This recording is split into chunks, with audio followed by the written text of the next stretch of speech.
আসসালামু আলাইকুম। আশা করছি সবাই ভালো আছেন। আমরা সবাই বাদাম পছন্দ করি। চীনা বাদাম পুষ্টিগুণে ভরপুর। আমি আসলে এখানের উপকারিতা বলার জন্য আসলে ভিডিওটি করতেছি না, এটা বিষয় শেয়ার করার জন্য। এটা হচ্ছে বাদাম তো খাই, কিন্তু শখ করে দু একটা বাদাম গাছ লাগানোর যদি কারো ইচ্ছা থাকে, তবে আপনি জানবেন যে এটা লাগানো আসলে খুবই সহজ। শুধু আপনার ইচ্ছা প্রয়োজন এবং ভালো জাত প্রয়োজন। দেখেন, কয়েকদিন আগে আমি যখন মোটরসাইকেলে করে আসতেছিলাম, পাশেই এই বাদামগুলা সবার কাছে আসলে থাকে না, কারণ এগুলো একটু দাম বেশি দেখে দেখা যায় যে সব বাদাম বিক্রেতা এগুলা বিক্রি না করে নর্মাল যে চীনা বাদাম আমাদের 2 দানাওয়ালা থাকে ওইগুলো বিক্রি করে। কিন্তু দেখলাম যে খুঁজতেছিলাম এরকম ভালো জাত বা এরকম ভালো পাওয়া যায়, তো তখন রাস্তার পাশে পেয়ে এই খোঁজ করলাম, যে তার কাছে গিয়ে বাদাম কিনলাম কিছু, আর সাথে সাথে বললাম যে আপনার কাছে কি কাঁচা বাদাম আছে কিনা। তখন তিনি জানালেন যে আছে। তো ওনার থেকে কিছু কাঁচা বাদাম নিয়ে আসছিলাম। কাঁচা বাদামটা আনার পর জাস্ট শখ করেই আমি কি করছি, এরকম কয়েকটা বাদামের খোসা ছিলে এভাবে এই কোকোপিটের মধ্যে জাস্ট পুঁতে দিছি, আর কিছুই করি নাই। সত্যি বলতে ঠিক এইভাবে গুনে গুনে 9টা কি 10টা দিছিলাম। আমি একটু গ্যাপ রাখছিলাম।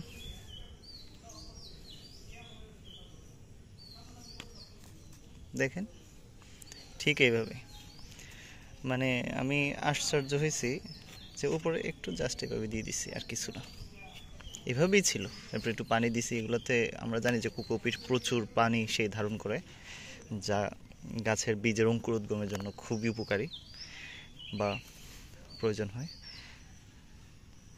এর পরদিন আশ্চর্য বিষয় এটা হচ্ছে, এর পরদিন আমি যখন সকালে দিয়ে গেছি আজকে ধরেন, এর পরের দিন বিকালে আসে দেখি যে এগুলা অঙ্কুরোদ্গম হয়ে আছে, এবং এই 1 সপ্তাহের মধ্যে তাদের অগ্রগতি দেখুন।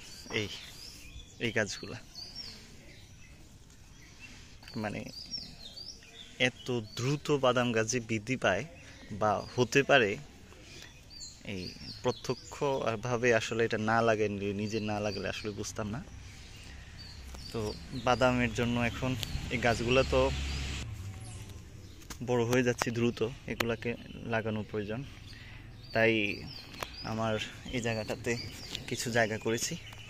দেখুন, বাদাম চাষের বা বাদাম যদি আপনি লাগাতে চান শখ করেও, যে কোনো জায়গাতে লাগাতে পারেন। এরকম টবেও লাগাতে পারেন, তবে 8 ইঞ্চি টবে হলে একটা লাগাবেন, 10 ইঞ্চি টবে হলে 2টো লাগাতে পারেন, আর 12 ইঞ্চি হলে 3টা, বা এর বড় হলে। কিন্তু বাদাম চাষের জন্য সবচেয়ে বড় উপকারী বা যেটা প্রয়োজন, এটা হচ্ছে বেলে দোআঁশ মাটি। কারণ বাদাম আমরা জানি যে মাটির নিচে গুচ্ছাকারে ধরে। যেহেতু মাটির নিচে গুচ্ছাকারে ধরে, আপনাকে মাটিটা খুবই উর্বর হতে হয়। প্রায় 8 থেকে 10 ইঞ্চি এই চাষ থাকতে হবে। ন্যূনতম 8 ইঞ্চি গভীরতাটা দরকারি। 7 থেকে 8 ইঞ্চি যদি না হয়, তাহলে এটা গুচ্ছাকারে ধরবে কোথায়? তো সবচেয়ে সহজ পদ্ধতি হলো, আমি যদিও এই চারাগুলোকে এখন তুলে এখান থেকে একটা একটা করে তুলে এখানে লাগিয়ে দেব। তবে চাইলে আপনি সরাসরি এরকম কোকোপিটের ভিতরে আলাদাভাবে না করেও আপনি চাইলেই বাদাম ছিলে প্রত্যেকটাতে 4টা করে, বা আমি এমনও পাইছি যে একটাতে 5টা। আমি বেছে আসলে খুব ভালো, যেগুলো সুন্দর হৃষ্টপুষ্ট আছে ওইগুলো আনছি। এরকম করলে আসলে ভালো হয়।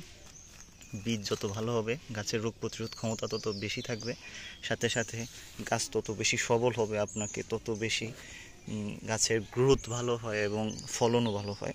তাই বীজের ক্ষেত্রে কোনো আপোষ নেই, বীজ সবসময় ভালো আনবেন।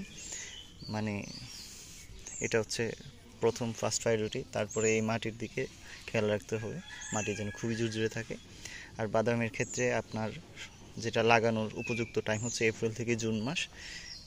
আপনাকে কিছুই করতে হবে না, গাছ আগে মাটিটাকে একটু উর্বর করে এরকম নিয়ে রাখতে হবে। আমি জাস্ট উর্বর, এখানে আগে এগুলোতে ছাই দেওয়া ছিল, তেমন কোনো কিছু দেওয়া ছিল না, বালির একটা আস্তরণ মাটির বালি মাটির দেওয়া আছে। এগুলো আমাদের এই লালমাই পাহাড়ের দিকের মাটি, আমাদের এরকম লাল হয়। এগুলাতে আসলে আয়রনের পরিমাণ বেশি দেখি মাটির কালার এরকম লাল। চাষের জন্য যেটা প্রয়োজন, বীজ বপন সরাসরি করা যায়। এটা হচ্ছে 2 ইঞ্চি উপর থেকে 2 ইঞ্চি নিচে আপনাকে জাস্ট এভাবে একটা একটা করে রেখে দিতে হবে। দেখবেন যে মাত্র আমি মানে সপ্তাহখানেকের মধ্যে তো এরকম হয়। আর এর বাইরে এটা ফুল আসতে জাত ভেদে প্রজাতি ভেদে প্রায় মানে এটা 35 থেকে 45 দিনের মতো সময় লাগে প্রজাতি ভেদে। আর এর বাইরে প্রায় 95 থেকে মনে করেন 110 বা 20 দিন লাগে গাছটা থেকে, মানে এটার বাদাম ভিতরে গুচ্ছাকারে বাদামটা হতে। প্রায় আপনার ধরে নিতে হবে যে 3 থেকে বীজ বপনের পর, এই বীজ বপনের পর থেকে 3 থেকে 4 মাস। তো 3 থেকে 4 মাস এটা প্রজাতি ভেদে হয়। হাইব্রিডগুলাতে কিছুদিন পরে ফুল আসে। আর এই গাছটা যখন মানে পরিপক্ক হয়ে যাবে, মানে 3 থেকে 3.5 মাস হবে, তখন দেখবেন যে গাছটা পাতাগুলো হলুদ হয়ে গিয়েছে, সবুজ নেই এবং নীতি পড়তেছে। তখন আপনি যদি মাটি একটু আলাদা করেন গোড়ার দিকে, দেখবেন যে বাদাম ধরে আছে। বাদামের রঙটা একটু গাঢ় দেখলেই তুলে নিতে হবে গাছটা, এবং তুলে 2 দিন শুকিয়ে আপনি বাদাম এরকম ফ্রেশ বাদাম পেয়ে যাবেন। আশা করছি শখ করে হলেও দুটো লাগাবেন।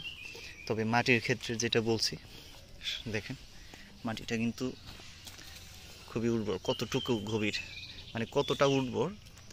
বেলে মাটি অবশ্যই প্রয়োজন। আপনি যদি বেলে মাটি না করতে পারেন, বেলে দোআঁশ বা দোআঁশ মাটি, তাহলে কোকোপিট বা এরকম বিভিন্ন ধরনের আমাদের যে জৈব সার কম্পোস্ট আছে এগুলো দিয়ে এই টবের ভিতরে চাইলেও, ছাদ বাগানে একটা ক্যারেটেও তো আপনি 6-7টা লাগাতে পারেন, একদম খারাপ হয় না।